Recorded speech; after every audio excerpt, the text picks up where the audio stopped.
महाकुंभ मेला हर बार की तरह इस बार भी संगम के तट पर भव्य रूप से आयोजित किया जा रहा था। लाखों श्रद्धालु, साधु, संत और तीर्थयात्री गंगा में स्नान करने के लिए आए थे। मान्यता थी कि इस दिन के पवित्र जल में डुबकी लगाने से सारे पाप धुल जाते हैं और मोक्ष प्राप्त होता है। लेकिन उस रात कुछ ऐसा घटित हुआ जिसे कोई नहीं समझ सका। रात का वक्त था और घाट पर हलचल धीरे धीरे शांत हो चुकी थी। ज्यादातर लोग अपने शिविरों में सो रहे थे, जबकि कुछ श्रद्धालु गंगा किनारे बैठकर साधना कर रहे थे। उनमें से एक थी साध्वी प्रिया। वह दिन भर की थकान के बावजूद जाग रही थी और मन में कुछ विचित्र विचार चल रहे थे। उन्होंने सुना था कि इस महाकुंभ के दौरान कोई ऐसी शक्ति है जो गंगा के पानी में छिपी रहती है और जो इसका अपमान करता है उसे भारी परिणाम भुगतने पड़ते हैं। साध्वी प्रिया ने अपने दिल की बातों को दरकिनार करते हुए गंगा में स्नान करने का निर्णय लिया। रात के अंधेरे में जब सब कुछ शांत था, वह अकेली घाट की ओर चल पड़ी। गंगा का पानी शांत था, लेकिन हवा में एक अजीब सी सिहरन थी। घाट पर पहुंचते ही उन्होंने देखा कि कुछ दूर पर एक बूढ़ा साधु खड़ा था। उसकी आंखें गहरी और भयावह थीं। वह साधु बिना हिले डुले गंगा की ओर देख रहा था। साध्वी प्रिया ने धीरे से उसे पुकारा, बाबा, क्या आप ठीक हैं? साधु अचानक मुड़ा और उसके चेहरे पर एक भयानक मुस्कान आ गई।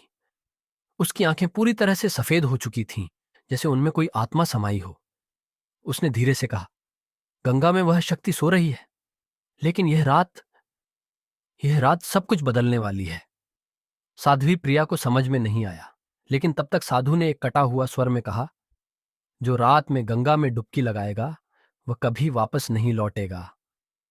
अचानक साधु घाट के पानी में गिर पड़ा, लेकिन जब वह पानी में डूबा तो उसका शरीर तैरने के बजाय जैसे घूमा और नीचे की ओर खींच लिया गया। साध्वी प्रिया डर से कांपते हुए किनारे से पीछे हटने लगी। तभी गंगा के पानी से अजीब सी आवाजें आने लगी, जैसे कोई उसकी तरफ खींचने के लिए पुकार रहा हो। प्रिया ने भागने की कोशिश की, लेकिन पानी में से एक काला साया बाहर निकलने लगा। ये कोई इंसान नहीं था, बल्कि एक विशाल छाया थी, जिसकी आंखों में रक्त जैसा लाल रंग था। वह साया धीरे धीरे उसकी ओर बढ़ने लगा। प्रिया की चीखें घुट गईं, उसकी सांसें रुकने लगीं। अचानक किसी ने उसके कंधे पर हाथ रखा। वह मुड़ी और देखा कि वहां कोई नहीं था, सिर्फ हवा की एक तेज सरसराहट उसके चारों ओर थी। उसने अपने मन को संभाला और दौड़ते हुए घाट छोड़ दिया। साध्वी प्रिया ने अगले दिन सुना कि कई लोग रात में गंगा में डुबकी लगाने के बाद लापता हो गए थे, और यह बात पूरे मेले में फैल गई थी कि इस महाकुंभ के दौरान गंगा में एक अज्ञात शक्ति का वास है, जो सिर्फ श्रद्धा और विश्वास की परीक्षा लेती है। महाकुंभ का आयोजन समाप्त हो गया, लेकिन प्रिया कभी भी उस रात को नहीं भूल पाई। वह जान चुकी थी कि महाकुंभ के पानी में कोई ऐसी ताकत है जो किसी के भी पाप धोने के बदले उसकी आत्मा को अपने में समेट सकती है। लेकिन साध्वी प्रिया के मन में अब भी कई सवाल थे। क्या वह साधु सच में था या कोई छाया मूर्ति? क्या गंगा के जल में कोई दिव्य शक्ति थी या कोई प्राचीन शाप? इन सवालों के जवाब खोजने के लिए प्रिया ने मेले के पुराने साधुओं से बात करनी चाहिए। वह एक अनुभवी तांत्रिक बाबा से मिली, जो वर्षों से गंगा के रहस्यों पर शोध कर रहे थे। बाबा ने उसकी बात सुनकर गहरी सांस ली और बोले, बेटी, यह वही शक्ति है जिसे कालांतर में जलजोगिनी कहा जाता था। गंगा में कुछ ऐसी आत्माएं बसी हैं जो कभी मोक्ष न पा सकीं, और अब वे हर महाकुंभ में अपनी भूख मिटाने के लिए आती हैं।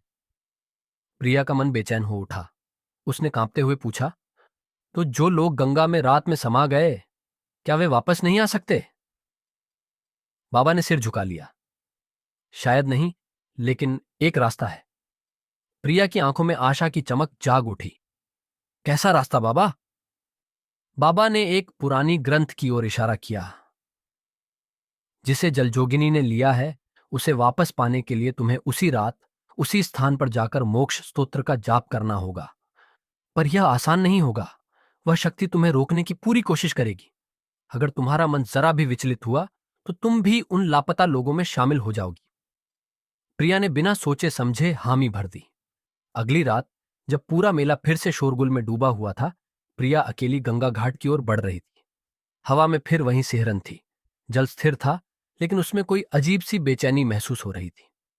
जैसे ही उसने मंत्रोच्चार शुरू किया, गंगा की लहरें भंवर बनने लगीं। घाट पर अचानक सफेद धुंध छा गई और बीच पानी से वहीं काली छाया फिर से प्रकट हुई। उसकी लाल आंखें क्रोध में जल रही थीं। तू वापस चली जा, ये आत्माएं अब मेरी हैं। छाया की आवाज गरजी, लेकिन प्रिया डरी नहीं। उसने अपनी आंखें बंद कीं और पूरी श्रद्धा के साथ जाप जारी रखा। तभी गंगा के जल में हलचल मच गई और अचानक कुछ आकृतियां उभरने लगीं। वे वही लोग थे जो लापता हो गए थे। अब सवाल था, क्या प्रिया इस अज्ञात शक्ति को हरा पाएगी और इन आत्माओं को मुक्त कर पाएगी? प्रिया ने अपनी आंखें बंद कर लीं और पूरी ताकत से जाप जारी रखा। गंगा की लहरें उग्र होने लगीं, जैसे कोई अदृश्य शक्ति जल को हिलोरें दे रही हों। घाट पर खड़े पेड़ तेजी से झूमने लगे। हवाओं में किसी के कराहने की आवाज गूंज उठी। अचानक काली छाया प्रिया की ओर बढ़ी। उसकी आंखों की लाल रोशनी और तेज हो गई, जैसे जलजोगिनी अब क्रोधित हो उठी हो। उसने भयानक स्वर में कहा, यह आत्माएं मेरी हैं, तू इन्हें मुक्त नहीं कर सकती। लेकिन प्रिया विचलित नहीं हुई। उसने अपनी आवाज और तेज कर दी, एयुएम नमो गंगे देवी सर्व पापहराय च मुक्ति मार्ग प्रदर्शय नमस्तुभ्यम नमो नमः। जैसे ही यह मंत्र पूरा हुआ, गंगा के जल में भयानक हलचल हुई। वह काली छाया चिल्लाई, नहीं, यह संभव नहीं है। उसके स्वर में अब शक्ति कम हो रही थी। जल में से वे सभी आकृतियां अब स्पष्ट होने लगी थीं। वे सारे लापता लोग थे, कुछ बूढ़े, कुछ युवा, कुछ साधु और कुछ श्रद्धालु।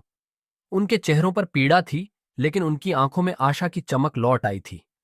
जलजोगिनी छटपटाने लगी, लेकिन अब वह कमजोर हो चुकी थी। गंगा की लहरों ने उसे अपने भीतर खींच लिया। वह चिल्लाई, मगर उसकी आवाज धीरे धीरे पानी में समा गई। कुछ ही क्षणों में पानी पूरी तरह शांत हो गया। प्रिया कांपती हुई खड़ी रही। घाट पर अब पहले जैसा सन्नाटा था, लेकिन माहौल पूरी तरह बदल चुका था। जल में से निकलती हुई आत्माएं एक एक कर प्रकाश में बदलने लगीं और धीरे धीरे आकाश की ओर उड़ गईं। उनके चेहरों पर अब शांति थी। एक हल्की सी मुस्कान प्रिया के चेहरे पर आई। वह जान गई थी कि उसने अपनी परीक्षा सफलतापूर्वक पूरी कर ली थी। गंगा फिर से पवित्र हो चुकी थी और महाकुंभ का यह रहस्य अब हमेशा के लिए समाप्त हो चुका था। अगली सुबह जब सूरज की पहली किरणें गंगा की लहरों पर पड़ीं, तो घाट एकदम शांत और निर्मल था। साध्वी प्रिया ने दूर क्षितिज की ओर देखा और महसूस किया क्या कि गंगा ने उसे स्वीकार कर लिया था। अब वह जान चुकी थी कि श्रद्धा और विश्वास की असली परीक्षा क्या होती है। प्रिया धीरे धीरे घाट की सीढ़ियों से उतरने लगी। उसकी आंखों में रात की घटनाएं अब भी गूंज रही थीं, लेकिन उसके मन में अब भय नहीं, बल्कि एक गहरी शांति थी। जब वह अपने शिविर की ओर बढ़ी, तो रास्ते में कई श्रद्धालु गंगा स्नान के लिए आ रहे थे। किसी को इस बात का अंदाजा भी नहीं था कि बीती रात क्या हुआ था। सुबह की हल्की ठंडी हवा में मंत्रोच्चार और घंटे घड़ियालों की मधुर ध्वनि गूंज रही थी। प्रिया ने सोचा कि क्या किसी को यह बात बतानी चाहिए, लेकिन फिर उसे बाबा की बात याद आई। कुछ रहस्य गंगा में ही समा जाने चाहिए। वह अपने शिविर में लौटी और ध्यान मुद्रा में बैठ गई। लेकिन उसके मन में एक सवाल अब भी बाकी था। क्या जलजोगिनी सच में नष्ट हो गई या वह सिर्फ समय के लिए शांत हुई है? अगले कुछ दिनों तक महाकुंभ अपनी पूरी भव्यता में चलता रहा। कोई भी व्यक्ति फिर से रात के समय गायब नहीं हुआ। लेकिन एक दिन जब प्रिया गंगा तट पर बैठकर ध्यान कर रही थी, तभी एक वृद्ध साधु उसके पास आए। उन्होंने धीरे से कहा, तुमने जलजोगिनी को रोक दिया, लेकिन यह मत भूलो कि वह पूरी तरह समाप्त नहीं हुई। गंगा में अदृश्य शक्तियां हमेशा रहती हैं। जब अगला महाकुंभ आएगा, तब शायद यह शक्ति फिर से जाग जाए। प्रिया ने गहरी सांस ली और गंगा की लहरों की ओर देखा। जल अब भी उतना ही निर्मल और शांत था जैसे कुछ हुआ ही ना हो। उसने मन ही मन संकल्प लिया, अगर कभी गंगा को फिर से उसकी रक्षा की जरूरत होगी, तो वह हमेशा यहां वापस आएगी। महाकुंभ समाप्त हो गया। श्रद्धालु लौट गए, लेकिन गंगा का रहस्य अब भी बह रहा था। समय की धाराओं के साथ अनंत काल तक समय बीतता गया। महाकुंभ का उत्सव समाप्त हुए कई वर्ष हो गए, लेकिन साध्वी प्रिया के मन में वह रात अभी भी ताजा थी। उन्होंने गंगा किनारे रहकर अपनी साधना जारी रखी। लोग उन्हें अब एक सिद्ध तपस्विनी के रूप में देखने लगे। लेकिन जैसे जैसे अगला महाकुंभ पास आया, प्रिया के मन में अजीब सा बेचैन एहसास होने लगा। गंगा का जल पहले जैसा निर्मल नहीं लग रहा था।